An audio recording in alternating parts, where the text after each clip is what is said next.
La nova llegenda de Sant Jordi. En un poble molt a prop d'on vivim nosaltres, les nenes i els nens jugaven pels carrers amb els seus amics. Jugaven a saltar la corda, a la pilota, al patinet. Era un dia assolellat i tranquil. Les mares i els pares vigilaven per a que tot anés bé. Una mica més tard, quan el pare preparava el dinar i la mare acabava una feina a l'ordinador, van començar a escoltar per la tele que hi havia una espècie de virus que entrava dins de les persones i aquestes es posaven malaltes. Tots es van quedar prou preocupats. A l'endemà, la senyora alcaldessa es va dirigir a tot el poble, megàfon en mà, per a dir a tothom que es tenien que quedar dins de casa. Com que el virus no tenia les claus, no hi podrien entrar. I així ho van fer. Van tancar les escoles i la majoria dels pares i mares van poder treballar des de casa. Anaven passant els dies i com que resultava que tot allò s'estava fent llarg, les nenes i els nens es van posar en contacte entre ells, bé per ordinador, bé pel mòbil, i es preguntaven què podrien fer per ajudar a que tot tornés a la normalitat d'abans. Era difícil, però al final van arribar a un bon acord. Van decidir que a l'hora de dormir tothom somniaria amb aquells personatges que els poguessin ajudar.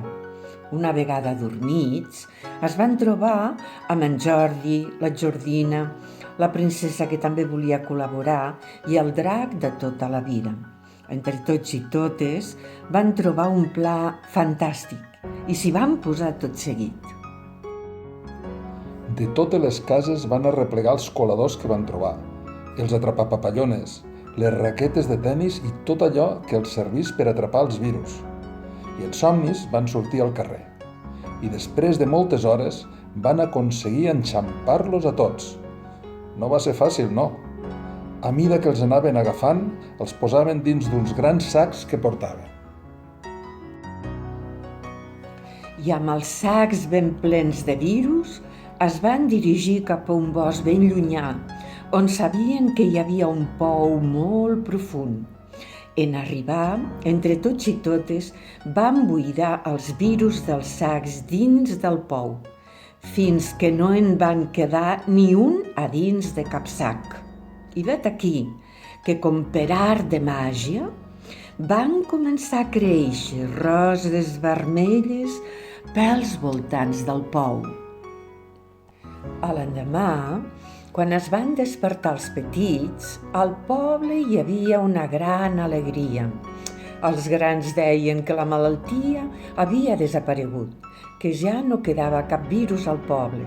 Quasi no s'ho creien i tots saltaven molt contents.